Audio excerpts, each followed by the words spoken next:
صلى عليك الله يا خير الورى تعدد حبات الرمال وأكثر. الحمد لله وكفى وسلام على عباده الذين اصطفى. أما بعد فأعوذ بالله من الشيطان الرجيم. بسم الله الرحمن الرحيم. يا أيها الناس أنتم الفقراء إلى الله والله هو الغني الحميد. صدق الله العظيم. سورة فاطر دوشتم سپارہ او پنزلسم نمبر آیت. يا أيها الناس أنتم الفقراء فتوحيد خداوندی باندې عقلی دلیل. يا أيها الناس اے خلقو أنتم الفقراء تاسو محتاج إلى الله الله تعالی تا والله الله تعالی هو الغني اغبی پروا دے غنی دے بے نیاز دے الحمید استایل شوی دے. نو دا ټول انسانان الله جل جلاله ته محتاج دي په وجود کې هم او په توابع د وجود کې هم او په بقا د وجود کې هم. په هر څه کې دا ټول مخلوق انسانان الله جل جلاله ته محتاج دي. وس دلته یا ایها الناس رالی او حال لاره چې څومره مخلوقات ته ټول الله ته محتاج دي. او دلته د انسانانو ذکر شو نو دا انسانان په نسبت سره د نور مخلوقات ډیر زیات محتاج دي الله ته. ځکه چې نور مخلوقات خو د امانت د اوچتولو نه انکار کړو. ان عرضنا الامانه على السماوات والارض والجبال فابين ان يحملنها واشفقن منها وحملها الانسان. امانت چا بار کوي؟ انسان بار کو. نو په دمانه مشقت ډیر دی تکلیف په ډیر دی. نو دې په نسبت سره نور مخلوقات ته ډیر زیات الله ته محتاج دي. ځکه د دې انسانانو ذکر شو کني ټول مخلوقات الله ته محتاج دي او الله بے نیاز دی هیڅ چا ته محتاج نه دی نه په وجود کې او نه په بقا کې. إن يشأ يذهبكم ويأتي بخلق جديد. دا دی آیت کې یو نمونه د استغنایت بیانې چې الله دومره مستغنی دی. و إن يشأ يذهبكم کچری اوغواړي نو يذهبكم تاسو به ختم کی ويأتي بخلق جديد او راتلل بو کې په یو نوی پیدایش سره. یعنی که تاسو د الله رسول خبره نه مانه په حق لار باندې ناراضه نو تاسو په ټول د مقدس مکه نه مکمل ختم کی او یو جدید مخلوق به پیدا کی چې هغه تاسو نه خو عبادت کوي. تاسو نه خو عبادت کوي. دا د الله د استغنایت یو نمونه ده چې الله ګوره مونږ ته بالکل محتاج نه دی نه الله پاک زموږ عبادت ته محتاج دی. ځکه چې دا ټول انسانانو دی را جمع شي او صرف د الله عبادت کې نو ریش نه کوي نو د الله په خدای کې هیڅ قسم زیادت ناراضي او کټول په نافرمانی کې مبتلا شي نو بیا د الله په بڑای دا په کبرای په خدای کې څه قسم نقصان ناراضي. یعنی پته ولګي چې دا انسان عمل کوي نو من عمل صالحا فلنفسه اي فلفائده نفسه خپل ځان د فائدې لپاره. او کو دې مثلا ګناه کوي نو وبال به په دبانی وبال هم د ګناه په چبانی په دبانی. ولا وما ذلك او دا کارو کم کارو دا تاسو ختمول او یو نوې مخلوق پیدا کول. وما ذلك دا کار علی الله فالله باندې نه دی بعزیز و سگران. ولا تزر وازرة وزر أخرى وإن تدع مثقلة إلى حملها لا يحمل منه شيء ولو كان ذا قربى. تذکیر بما بعد الموت المشركين دپاره تخویف اخروی او محاسبه اعمال. دي کې الله جل جلاله وی چې ولا تزر وازره بوج به اوچت نه کی یو بوج اوچتونکې وزر اخرى د بل چا بوج یعنی هر سړی چې کوم بد عمل د کړی نو دا بد عمل به په خپله پورته کوي د دا بد عمل بل څوک نشي پورته کولی اوس تیر منګه په سوره عنکبوت کې ویل ولا يحملن اثقالهم واثقالا مع اثقالهم چې دا کافران ګناګاران دی خپل د بدو اعمال بوجونم په خپل شک باندې خي واثقالا مع اثقالهم او د نور خلق بوجونم هم د پسټ باندې پراتی او دلته راځي چې بل څه په د چا بوج نو چتای نو روح المعانی علامه الوسی محمود البغدادي رحمت الله علیه خپل جواب لیکلی وای الته چې کوم ذکر دی نو هغه د سردارانو ذکر دی چې کوم سردارانو دا لاندې طبقه گمراه کړي و نو دغه سردارانو ته به دوچن عذاب ملاويږي یعنی د خپل ګناه سزا ورته ملاويږي او دا کم خلک چې د دې د وجنه گمراه شوی او خلک په گمراهۍ باندې راوستي نو دغه ګناه هم دې ته ملاويږي نو خپل ګناه هم په دې باندې پرتای او د دې هغه ګناه هم په دې باندې پرتای خو دا مطلب نه دی چې د دې د ګناه نه بس کم شي د دې د ګناه نه بس کمیږي نه خو د دې عمر ګناه به د پاسه نورا هم پرته یعنی دوچن عذاب به ته ملاويږي او هغه تبا سنگل عذاب ملاويږي او مثلا نور څه دی اوس یعنی دلته د هغه سړي ذکر دی چې خپل ګناه په خپل ځان باندې اغستی او الته دا خلکو ذکر دی چې نور خلک گمراه کړي نور خلک څه کړي گمراه کړي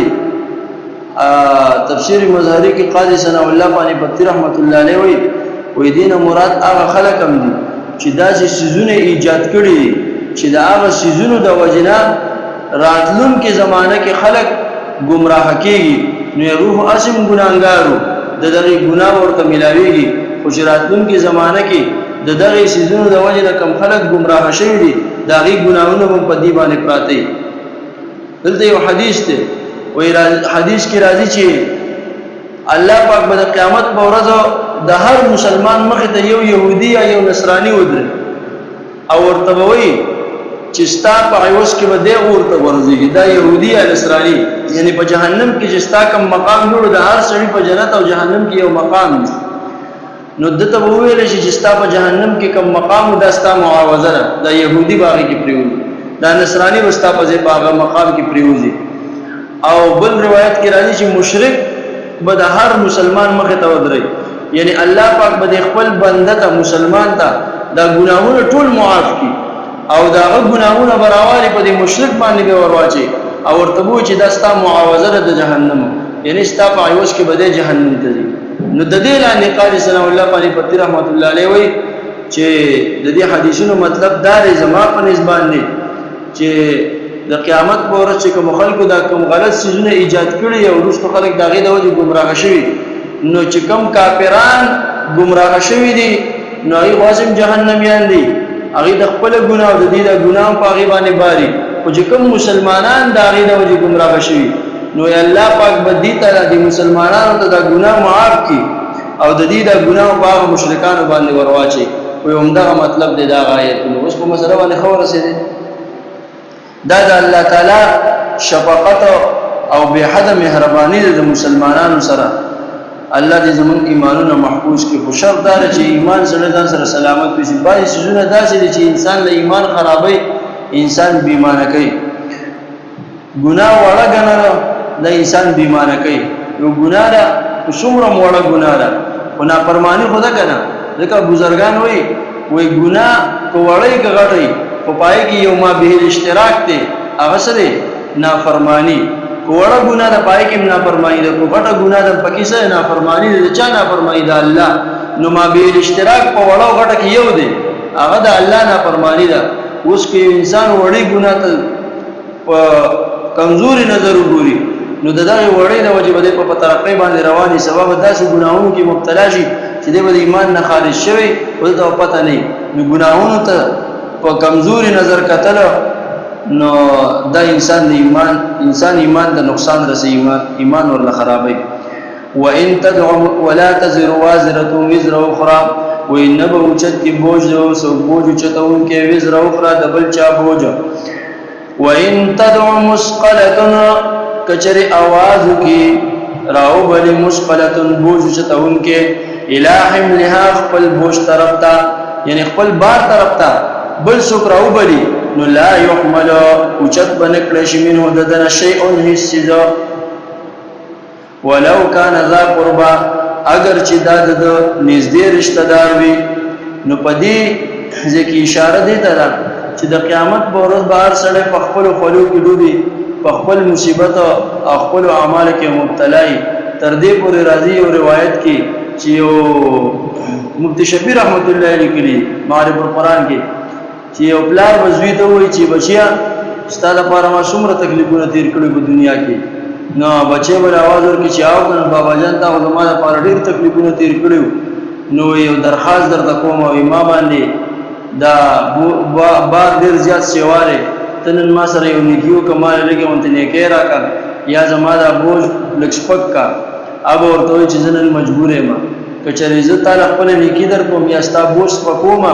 نو به وستا مقام ته زدر ورسم ستا مقام ته زدر ورسم دا بچي وې د پلان نه انکار وې دی به خپل بیبي ته وې خزه ته وې انا خزه به انکار وکي ول رور ټول ته وې دا ته انکار وکي او د داسې مضمون په ډیرو آیتونو کې راغلي لکه بل ذکر راځي لا يجزي والد عن ولده شيء لا يجزي والد عن ولده ولا مولود عن والده شيء ولا جاز سنة لا يجزي والد عن ولده ولا مولود هو جاز عن والده شيئا اغا سورة روم په اخره کې د آیت مونږ ویل نو چې پلار بل بچي مستغنی نه کی او بچي په پلار مستغنی نه کی او بل ځکه دا مضمون راغلی یوم يفر المرء من اخيه وي سړی به تخت د خپل رور نه چې نیکی رانه ونه غواړي و امه و ابيه د خپل مور نه به تختی چې دا مور ران چې نیکی ونه غواړي پلار نه به تختی و صاحبته خپل خزینه به تختی و بني د خپل بچو نه هم تختی دا ټول به یو بل نه تخته کې د دې وجه نه چې نیکی رانه ونه غواړي نو انسان دې سوچو کې لګونته کې چې دلته د مختصر غوندې ژوند لپاره